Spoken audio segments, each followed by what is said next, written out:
Welcome back. As you can see, today we are once again in the bedroom. It got close to 100 degrees today, and the real feel, that little calculation meteorologists do to translate the temperature into what it feels like, was supposed to be about 110. I can believe it. Today, we are going to talk about a specific type of Chinese porcelain, rose medallion. A lot of you have been with us over on Crazy Lamp Lady when we've been thrifting at Goodwill, and Jocelyn has grabbed rose medallion pieces and says, "Oh, Sue wants this." Oh, yes, she does. And I thought I'd give you a little overview of rose medallion before we go into it in great detail, and show you a quick and easy little trick for repairing porcelain. And this can be used for any kind of porcelain repair. It's not specifically limited to rose medallion or Chinese porcelain. You can do this on anything. Quick, cheap, easy, anyone can do it. So we'll be right back.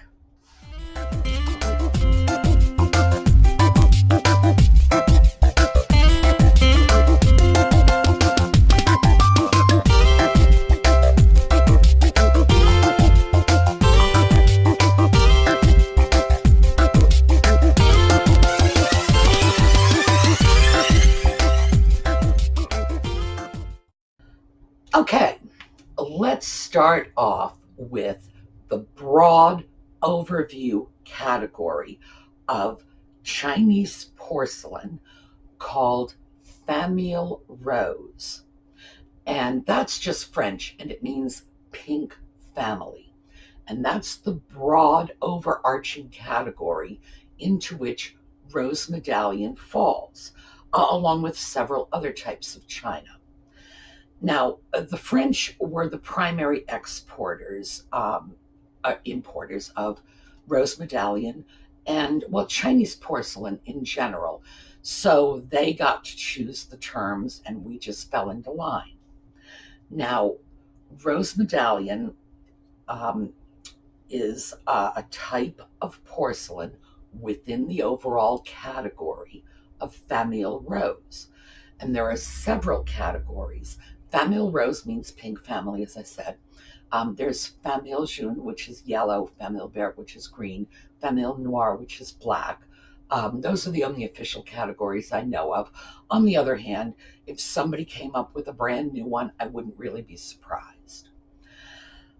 Famille rose began to be exported from China and imported into Europe and the United States in the late 18th century. It's usually dated to around 1780. Most of the pieces I'm going to show you are much later than that, but I do have a piece from the 1780s. And when we actually get into looking at rose medallion porcelain, I will haul that out for you because it's massive. So what I want to talk about is the history, the dates, the categorizing, so that you have an overview, so that when we get into specifics, you have a mental framework for rose medallion and the other types within that broad category of Famille rose. The first thing I need to tell you is no, it's not pink china. It is amazing to me, but there are pieces, and let me start off by showing you a piece. All right, now anybody's going to look at that and say, hey, wait, you said there was a category of green china, Famille vert, why isn't this green? There's almost no pink anywhere on this. Now, this is Famille rose. In fact, this particular pattern, I'm going to hold it closer to the camera so that you can, and I'm going to let the camera refocus. This is called the cabbage pattern or bok choy pattern. This is actually considered a type of rose medallion. Go figure. They're French. I can't explain them. classic rose medallion. When someone says rose medallion, this is what you think of. And by the way, this is the piece we're going to be working on when we do the repair. It's a small saucer. Let me just see if I can. Yeah, there we go. This right in the middle is the rose medallion. Now, remember, I said rose just meant pink. It doesn't mean it's roses. The flower in there, and this is a piece of rose canton. I'll show you that. There's a little flower in there. That's not a rose. That is a peony. In fact, all of these are peonies. The Chinese are fond of peonies. It's a flower that represents prosperity and good luck. I don't think they really care for roses all that much. It's just the coincidence of we have a flower called rose, and the French word for pink is rose. That's all. When we talk about Famille rose, it's a broad category, the pink family, and there are many pieces. This is a piece of Famille rose. It's just an overall floral design. Famille rose.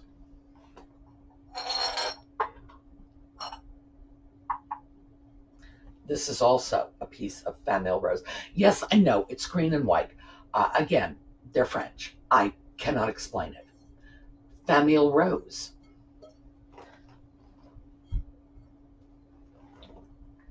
Here. Again, two pieces of Famille rose. This, by the way, when you see rose medallion china and you see something called Famille rose, this is ordinarily the china people are referring to. Something along the lines of this piece. No real specific pattern, just a whole lot of pink stuff, and the individual elements in the design, which you can see here, the peonies, the birds, they are all the same types of elements you will see in rose medallion. So this is sort of the overarching category, and within that category you have the rose medallion family. There are three primary kinds of rose medallion china. One is rose medallion. It's this. Now, this is our rose medallion in the middle, and it has panels on the outside.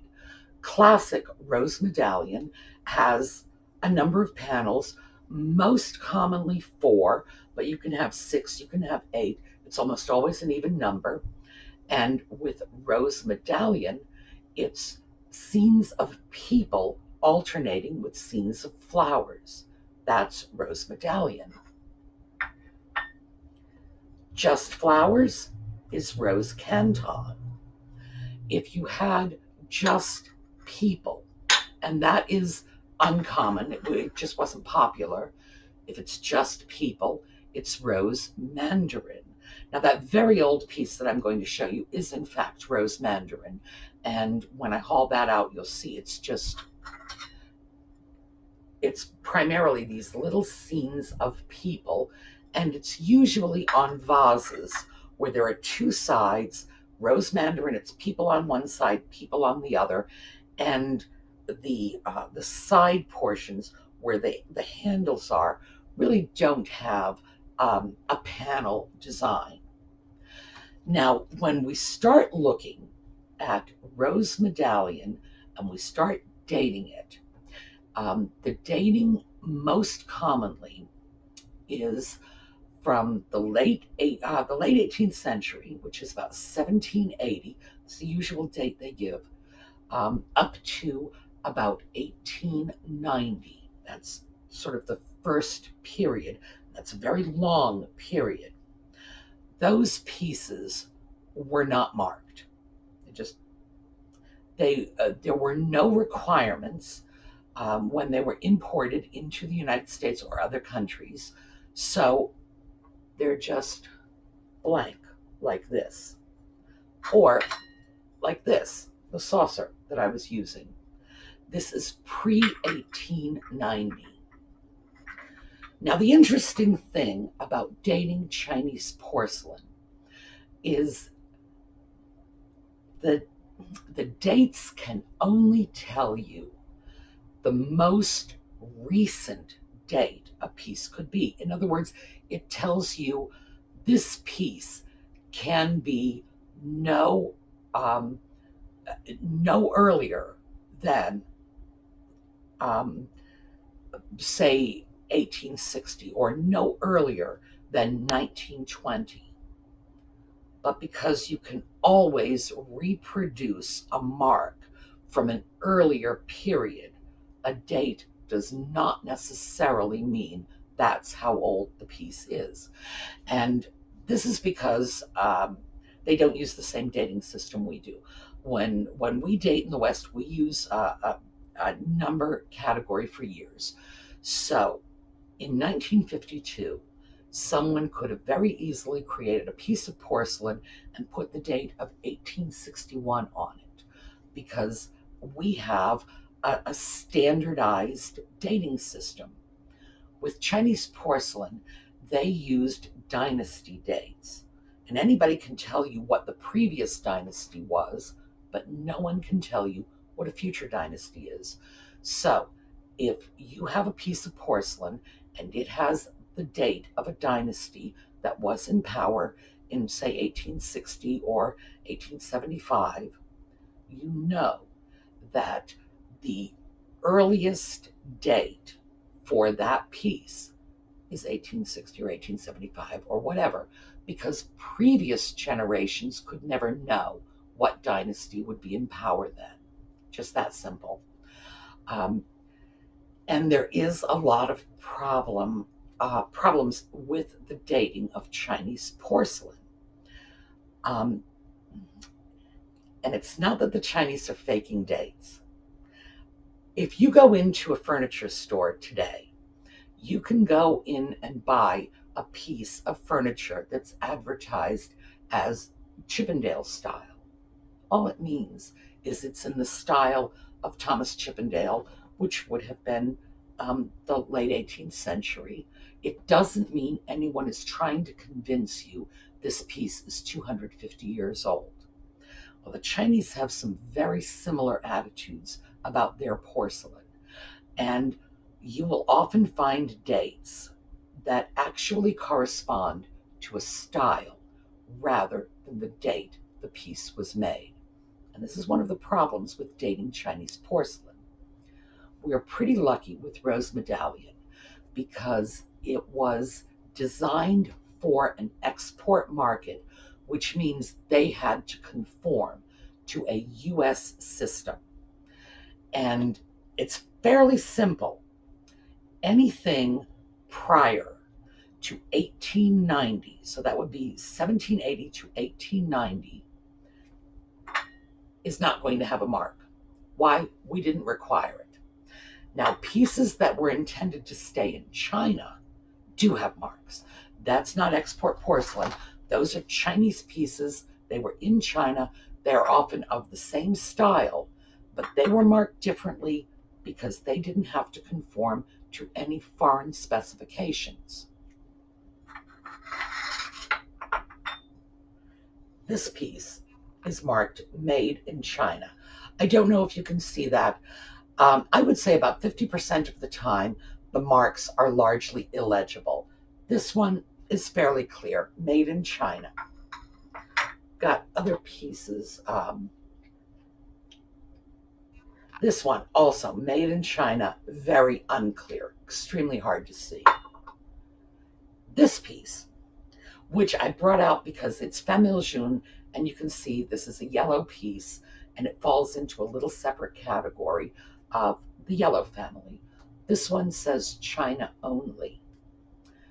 From 1890 to 1919, China was the mark that was used.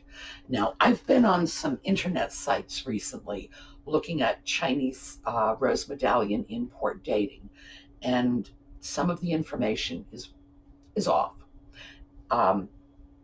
China, 1890 to 1919.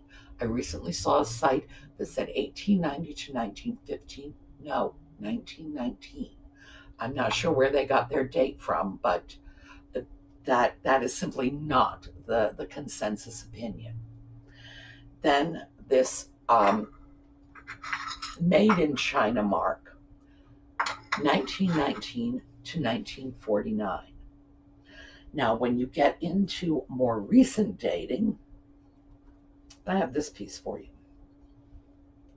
Completely illegible. Even if you could get close enough to see it, you could not read it. This one says ACF, decorated in Hong Kong. And the stamp is so blurry, if you didn't know what you were looking for, you would not know how to read it. This is modern. This was from the period post 1949. Now, politically, I'm sure we all remember 1949 was shortly after the Second World War. We're looking at the Communist Revolution in China. And that's when Rose Medallion manufacture left mainland China, went over to Japan. ACF, that's the initial on this, is a Japanese company. They began making the porcelain, and then it was decorated by Chinese artisans who had fled mainland China and were living in Hong Kong. So this is made in Japan, decorated in Hong Kong. And that's what you see from the 1950s onward. Now, there were some pieces that were made in Japan, decorated in Macau, and I believe there were also a few that were made in Japan, decorated in Taiwan. But for the most part, made in Japan, decorated in Hong Kong.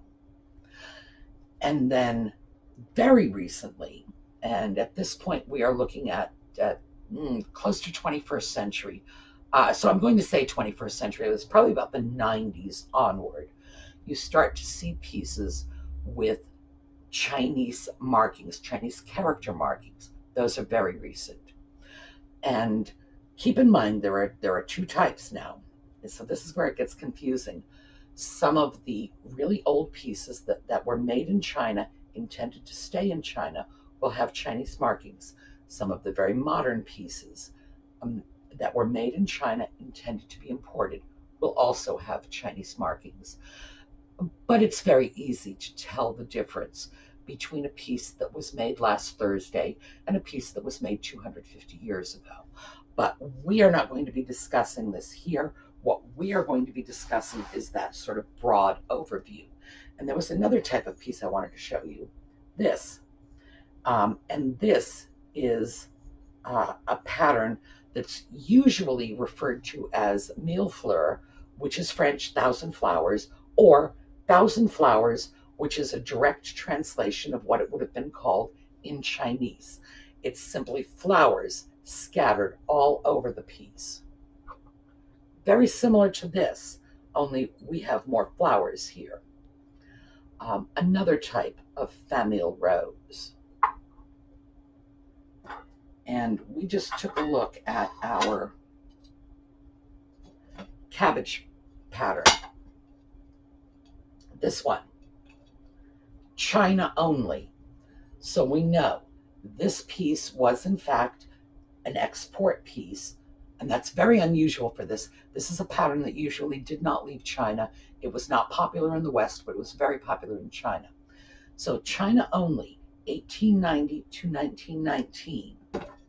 This, made in China, 1919 to 1949. And if you look closely, you can see, let me see how to get, there we go. This one, the older piece, has heavier painting. The piece itself is heavier. This one has more finely detailed lines. It's a little newer and more gilding. Gilding got better with time, and one of the very easiest ways to tell a new piece from an old piece is the newer pieces have better gilding. The gilding is more gold. The very old pieces have very little gilding. When they do have it, it's not very gold. It's like this piece here, not very gold. This piece, which is more recent, is more gold because, as I say, the techniques got better.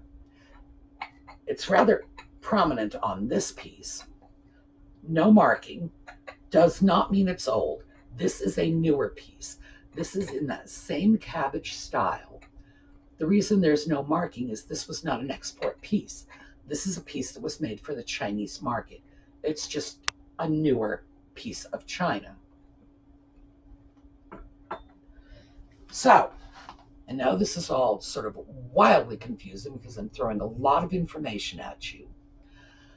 But the important thing to remember about this is large, broad category of export china, broad category called Famille Rose, pink family. Within that category, several types. The types like this that are just considered Famille Rose, they don't fall into any specific category, so they're covered by the overall umbrella of pink family.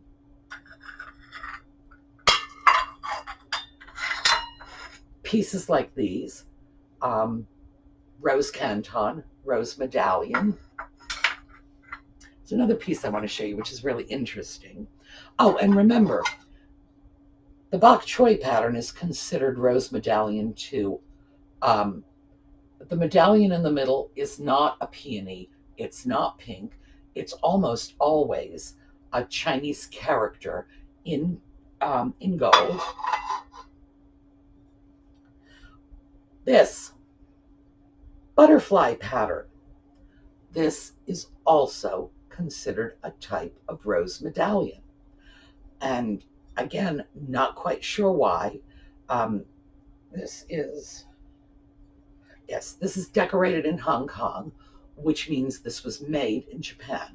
Whenever a piece only says decorated in Hong Kong, you can presume it was made in Japan and decorated in Hong Kong. So, butterfly pattern. There's also a rooster pattern, a dragon pattern. These are not particularly common patterns. Some people find them collectible and they just say, oh, I like the butterfly pattern, I want to collect it. I'm looking at this and I'm thinking, this is pink family, how do you get this? It's closer to the yellow family, and if I had to choose, I would say, no, we need a brown family to cover this. But again, broad categories, and there are some leaks in those categories. For example, a brown piece is thrown into a pink category. Not sure why. It is what it is. When we start looking at pieces like this, the value is tied up in the age. This is the oldest, pre-1890, therefore the most valuable. The next, China, next most valuable, made in China, again, that's of lower value. Made in Japan, decorated in Hong Kong, lower value still. The very modern pieces, which are made in China, and also the pieces that were made for department stores. One of the common patterns is like Andrea by Sadek, which was an import company. They were brought in for department stores, or you will find pieces that were marked with, Saks Fifth Avenue on the bottom. Pieces that were specifically made for those stores, again, lower value, because they're not considered, even though they were made, usually made in Japan, decorated in Hong Kong, they're not considered quite as authentic because they are not really Asian pieces. They were made to the specifications of a Western buyer who would go to the manufacturer and custom order those pieces. In terms of value, these pieces are considered more valuable than other types of rose medallion.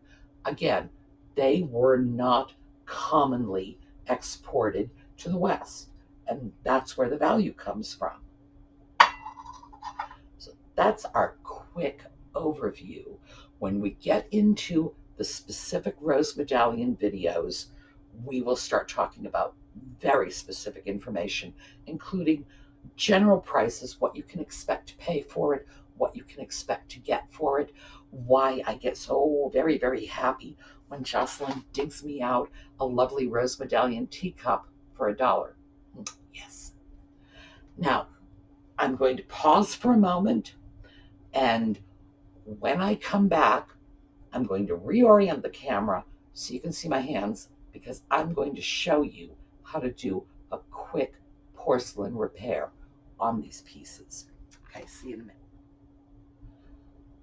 Okay, here are our tools. This is a product called Orly Nail Rescue. I get this at Sally Beauty Supply for $7 and change. You can get it on eBay. It's I think about $8, usually free shipping. This is something that you use to repair a broken fingernail. Now, I wanted you to see it in the box so you recognize it. You go out shopping for it, that's what it's going to look like. It's not very expensive at all. And all right, let's let that refocus. There we go. Okay. All right. Focus is getting a little dicey. I have a piece of paper here to catch my spills. I have my broken piece of china. There's a little chip right here. And this is how I'm going to repair it.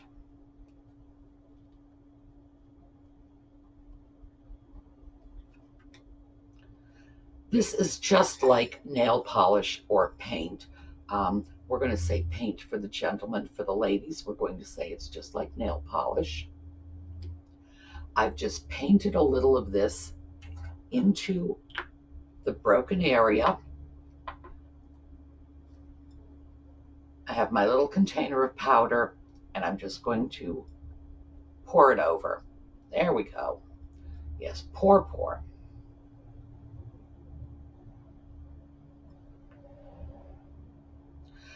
That, by the way, is the reason I have this piece of paper here, because I'm spilling all over the place, and I'm going to want to clean this up. Now, this little paint is actually a glue. And the little powder adheres to the glue and creates a solid acrylic, just as if you were putting acrylic on your nails, you know, creating false nails.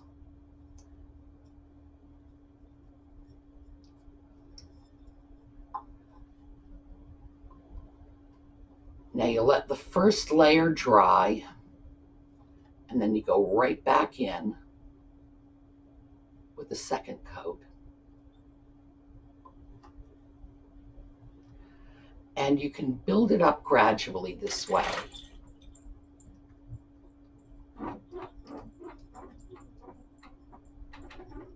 I know you want to help go away. Well, the photobomb kitty is here again because there's something exciting going on and he needs to see it. And we're just going to continue to do this.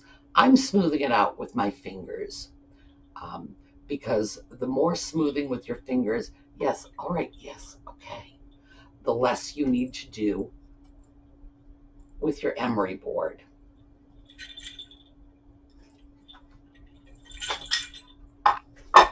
All right, that was just entirely uncalled for. Yes, I love you. All right, come on. There we go. Yes, you want to help. Okay.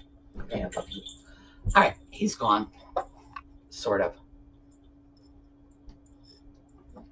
And all we do is just build this up, smooth it out, and then when we have it built up enough and smoothed out, we take this, and this is just the little bit of emery paper that came in with the kit, and we just buff the excess off. Now I also have a regular emery board, the kind you would use on your nails, just in case, we want to buff a little more or do it a little more vigorously. This is a little rougher. And if you look at this from the top,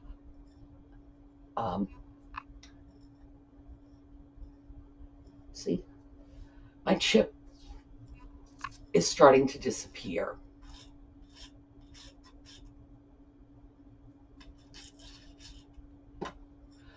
You can do this for any kind of porcelain chip or break. You just fill it in, mold it. See, I have some on my fingers. It'll come off your fingers. And just fill in the gap, so to speak. It couldn't be easier. The secret is just in the acrylic. We have the glue, we have the powder, and that's what is doing the repair for us. So I'm going to pull this paper back because it's very hard to see this when it's white on white. It might be a little easier to see it here. As we do this, our chip starts to disappear. It's just like filling in a depression. You just put a little bit of glue in, sprinkle a little bit of powder on it, a little more glue, a little more powder, and just build it up. Very, very simple. What you want to do is be careful not to overfill too much. That's why I use my fingers to smooth it out. The more smoothing I can do with my fingers, the less I will need to do with this. So this is how we do a quick and easy porcelain repair. On a piece like this, I won't even paint it. I will just leave it as is. Once it's buffed down, it will be almost completely invisible. And it won't need anything more. If this were another type of porcelain, now remember, old rose medallion is translucent porcelain. It's really thin, really fine. Light passes through it. If I were doing a repair like this on stoneware, yeah, I'd have to paint it. Piece like this, probably not. Okay, so hang on, more to come. Okay, so that was our quick overview of Famille Rose porcelain. We're going to get into more detail when we start talking specifically about rose medallion. Yes, the photobomb kitty is still trickling around in here. I can hear his bells jingling. We have a few things from last week we need to deal with. One is the winner of our steampunk goth necklace that was done by Lisa of Desert Dragon Works, and our winner was Boss Darcy. So write us in the comments. We're going to make sure you get your necklace.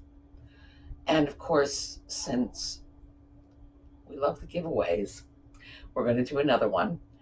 This one is a piece of Royal Haeger porcelain.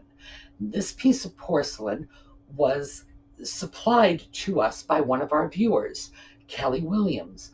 Kelly is a collector of Royal Haeger porcelain, and she said, I have a beautiful piece that I would like to share with your viewers. Would you like to offer this as a giveaway? And I said, oh my, fabulous. And then I sent a picture over to Jocelyn, and she said, ooh, can I enter that giveaway? And of course, I had to say no, so I'm not sure she likes me anymore. But yeah, this is a gorgeous, gorgeous piece. So take a look at the pictures of this. This is going to be our giveaway for this video.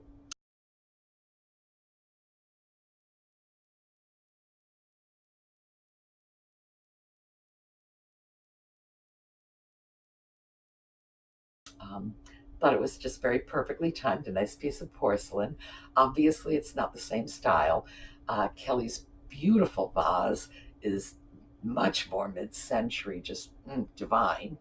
So, if you are interested in writing in for that giveaway, it's just going to be a random drawing. All you have to do is just write in and say, I like the vase. The rest of the rules of the contest are going to be contained below, just right underneath the video where the information is. All the contest rules will be there. It's the usual, open to all residents of planet Earth. If you do not live in the United States and you win the contest, we're going to have to award you an alternative prize. That's not me, that's the tax man. But I want to make sure this is open to everyone. Everyone has a chance to win. Might not be the exact prize, but we'll do something for you. United States, you're going to get that beautiful vase. So just write in and say, give me that vase, or words to that effect. You can be more polite. I won't argue with good manners. And that's going to go out to you. So have a great weekend. I will see you next week.